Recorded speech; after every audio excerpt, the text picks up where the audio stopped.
Assalamualaikum warahmatullahi wabarakatuh. Hai teman-teman, perkenalkan nama saya Anggi Rosyana Nurwahida, nomor induk mahasiswa E211540145, program studi D3 Kebidanan, Fakultas Ilmu Kesehatan Universitas Muhammadiyah Tasikmalaya. Di sini saya akan menjelaskan mengenai pemeriksaan fisik bayi baru lahir esensial 1 jam, pemberian suntikan vitamin K pada bayi baru lahir, dan juga pemberian salep mata pada mata kuliah keterampilan asuhan kebidanan persalinan dan bayi baru lahir.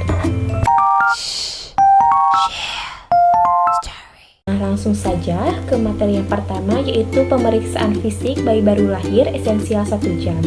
Yang pertama ada anamnesa, riwayat bayi pada ibu dan beritahu keluarga yang akan dilakukan atau info konsen. Yang kedua, baringkan bayi di atas tempat tidur untuk melakukan pemeriksaan. Pastikan ruangan hangat dan juga nyaman. Yang ketiga, dampingi bayi selama pemeriksaan berlangsung. Yang keempat, pemeriksaan dari kepala hingga ujung kaki atau head to toe. Yang kelima, di bagian kepala untuk dipalpasi. Perhatikan adanya kelainan kognital atau sindrom Down.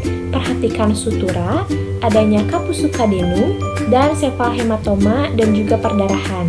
Yang keenam, bagian mata, perhatikan jarak kedua mata, warna konjungtiva, dan perhatikan refleks terhadap cahaya, kekeruhan pada kornea. Hidung dan mulut, infeksi dan palpasi. Pastikan bernapas melalui hidung, adanya pembengkakan hidung, adanya cairan kemungkinan infeksi jalan napas dan pernapasan kuping hidung, serta adanya mikropulen, dan lakukan pemeriksaan saking refleks dengan meletakkan jari pada mulut bayi. Yang kedelapan, bagian telinga. Lihatlah simetris dan bentuk daun telinga. Amati bagian dalam telinga, adanya pengeluaran abnormal semen, dipalpasi, raba bagian belakang telinga dari dalam keluar dan rasakan ada tidaknya benjolan. Yang kesembilan, pengukuran lingkar kepala. Dari atas telinga, belakang kepala, lingkar ke atas kepala, dan pertemukan dahi dan baca ukurannya. Normal lingkar kepala bayi baru lahir yaitu 32-37 cm. Dan lakukan pakaikan lagi topi kepada bayi. Ke-10 yaitu buka bedongnya untuk pemeriksaan selanjutnya. 11. Pemeriksaan bagian leher. Lihatlah adanya kelainan kelenjar tiroid dan perhatikan adanya pembengkakan pada kelenjar bagian bawah rahang, pembesaran pena akibat gangguan pernapasan, raba dengan kedua tangan dari belakang ke depan. Yang ke-12 yaitu perhatikan gerakan jari tangan bayi, letakkan jari kita ke jari bayi dan lihatlah responnya. Yang ke-13 ukur lila bayi. Yang ke-14 lakukan pemeriksaan refleks moro atau tepuk tangan di atas bayi dan lihatlah responnya. Yang ke-15 ekstremitas bawah. Lihatlah simetris dan gerakannya, luruskan lutut, perhatikan jumlah dan bentuk jari kaki.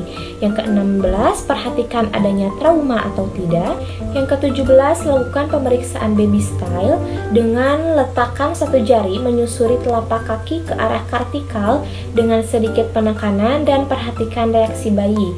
Yang ke-18, buka pupuk bayi, melakukan pemeriksaan genitalia.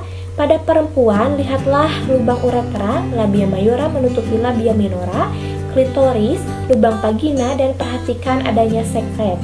Yang ke-19, ukur panjang bayi.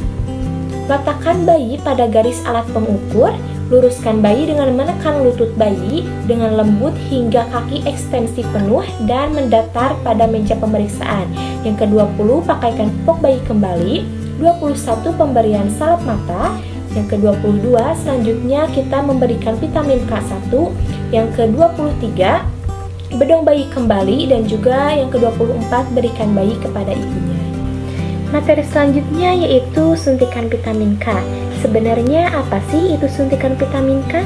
Di Indonesia, praktek pemberian vitamin K pada bayi baru lahir telah menjadi sebuah protap atau prosedur tetap pada setiap penanganan persalinan. Namun, rutin pada bayi yang baru lahir ini ternyata masih kontroversial di negara-negara lain.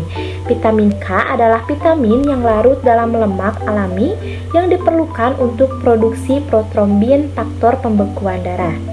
Mengapa ini dilakukan? Alasan berdasarkan pada bayi disajikan vitamin K saat lahir adalah anggapan bahwa bayi baru lahir dilahirkan dengan kekurangan vitamin K. Kekurangan ini dibandingkan dengan perbandingan tingkat atau kadar vitamin K pada tubuh bayi baru lahir dibandingkan dengan nilai yang terkandung pada orang dewasa normal. Rendahnya tingkat vitamin K dapat menyebabkan penurunan kemampuan darah yang dapat mengakibatkan bayi baru lahir lebih rentan terhadap perdarahan. Risikonya cukup kecil, hanya sekitar 5 dibanding 100.000. Nah, untuk manfaat vitamin K itu apa sih? Manfaat vitamin K ini adalah membantu proses pembekuan darah dan mencegah perdarahan yang bisa terjadi pada bayi. Bayi yang baru lahir memiliki jumlah vitamin K sangat sedikit dalam tubuh mereka. Sebenarnya, kekuatan alam yang begitu terfokus pada sebuah proses kelahiran yang sukses sepertinya tidak membenarkan pernyataan bahwa semua bayi kekurangan vitamin K. Yang selanjutnya yaitu poin-poin untuk mempertimbangkan injeksi rutin vitamin K. Yang pertama, sementara itu vitamin K pada bayi baru lahir mungkin terdengar seperti sebuah intervensi yang dapat diterima. Ada beberapa poin untuk diperhatikan, terutama adalah bahwa semua bayi dilahirkan dengan tingkat vitamin K yang rendah. Jadi, itu menimbulkan pertanyaan, apakah bayi konsentrasi vitamin K yang rendah pada bayi baru lahir harus disebut kekurangan? Yang kedua, jumlah vitamin K yang disuntikan adalah 20.000, lebih tinggi dari kadar vitamin K pada bayi saat lahir. Ukuran dosis yang diberikan berdasarkan nilai-nilai orang dewasa normal. Selain itu, mungkin juga mengandung bahan pengawet yang dikenal racun bagi bayi. Yang ketiga, dosis vitamin K adalah penyebab penyakit kuning pada bayi baru lahir. Poin keempat yaitu kolostrum yang terkandung dalam ASI adalah kaya vitamin K. Dengan demikian, bayi yang disusui segera setelah dilahirkan akan menerima sumber vitamin K alami, dalam banyak kasus secara signifikan meningkatkan tingkat vitamin K.